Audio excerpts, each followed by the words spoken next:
In this video, I'm going to be fixing a sticking brake on the driver's side front of this 2004 Chevrolet Failblazer.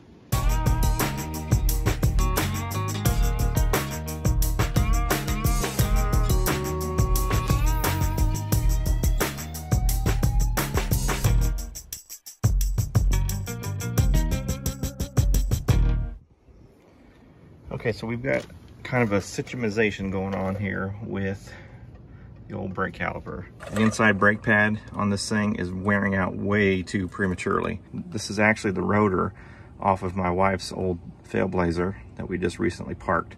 Still in decent shape. The rotor that was on this thing, the inside of this was grooved way beyond recognition because the pad on this inside was down to the metal. There was no pad left. Something's causing this brake to not release the inner pad from the rotor, and it's just rubbing the pad down to nothing way too prematurely. We're gonna look at a couple different things and see if this caliper is the problem, or perhaps maybe this flex line right here is the problem. A couple of quick, easy tests to figure that out. Let's get started with the caliper. So we're gonna start by removing these two caliper bolts to remove the caliper from the bracket.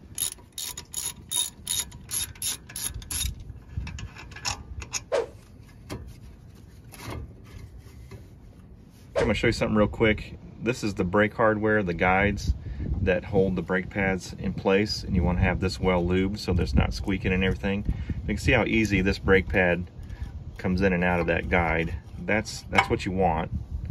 The inside pad is not like that at all. It is stuck. It is really stuck in there. So that's not good. It took quite a bit of force to get that brake pad off. So the ears on this brake pad don't fit into the guides very well. I've got it well lubed, but it does not move in those guides. Even though the caliper piston pressure is released when you let off the brake, the pad stays right up against the rotor because it's basically stuck in these guides. So that very well could be what's causing the pad to wear prematurely. So the way that I would fix this pad would be take it to a bench grinder or something and grind just a little bit of metal off of each surface around that ear so that it still fits in there, but it's a lot looser and it won't stick anymore. So I will be doing that to this brake pad. Assuming that the pad wasn't stuck in the guides like that, then there's a couple of tests we can do to the caliper and that flexible brake line to see if there's a catch or hang up somewhere in there causing the piston to not release its pressure. So now we're going to test this caliper and see if it's functioning, and I'm pretty sure that it is. I got this old brake pad from another vehicle. I can't remember what it was, maybe my Camaro or something. I'm going to use that to press evenly on these two pistons and drive them both down with my clamp. So we're going to see if this piston is seized or not. Okay, they're both collapsing, so that's a good sign. So we don't have any issue with the caliper, and we have no issue with the flex line either, because if these pistons didn't collapse, then it could be the caliper pistons are fused inside the cylinder bores, or there's an issue with the flex line, like I mentioned.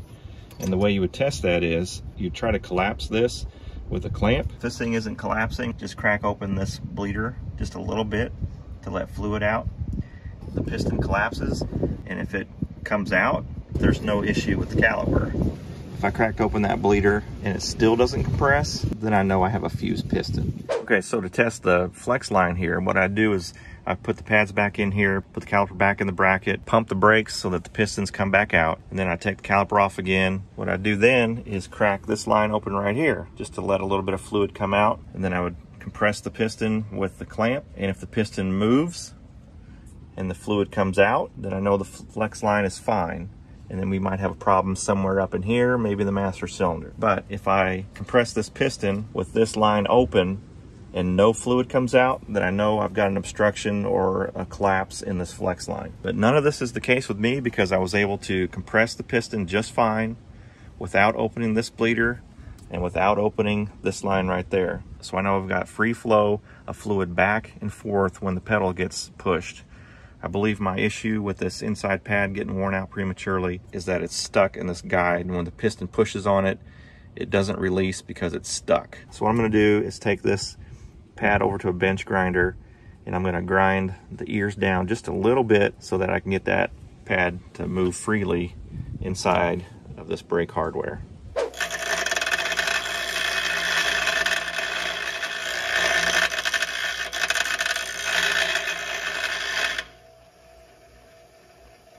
so we got the ears grinded down just a little bit. Let's see how well this fits.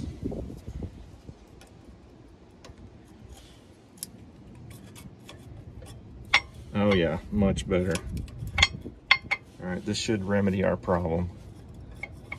Yeah, that's awesome. Much better fit. Okay, so another thing to consider about brake pads being unevenly worn. Now, I'm not talking about necessarily one side being more worn than the other side. This time I'm talking about the pad maybe wearing unevenly. So one side has more wear than the other, so it's kind of like thicker to thin or vice versa.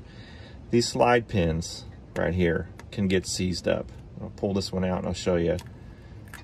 I've got that well greased. So if the grease deteriorates, moisture can get in there and it can cause these pins to rust and basically seize in place. This needs to be able to come in and out like that nice and freely. So that's typically one of the first things you look at if you have a brake pad that's wearing unevenly. I'll pull this one out and see how that looks. Okay, that one's good. We got some good lubrication on those.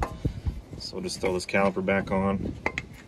All right, so some of you eagle eye viewers may notice this scrape right here on the brake caliper. That is because the brake caliper was rubbing on the inside of my rim, and that is because I'm a bonehead and forgot to put this bolt back in for the caliper bracket. Look what you did, you little jerk! The caliper bracket was loose right here, and I hit the brakes, and the rotor was spinning this way, and it caused the whole caliper to move forward and was rubbing the inside of the rim of my tire. And you can see where it was rubbing. Did I do that? So that was no bueno.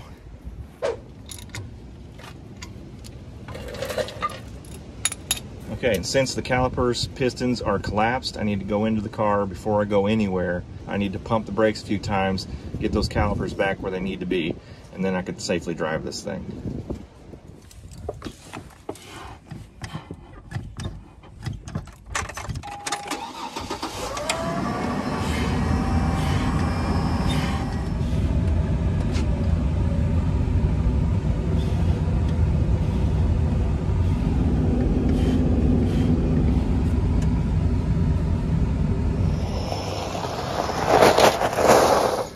Brake for it.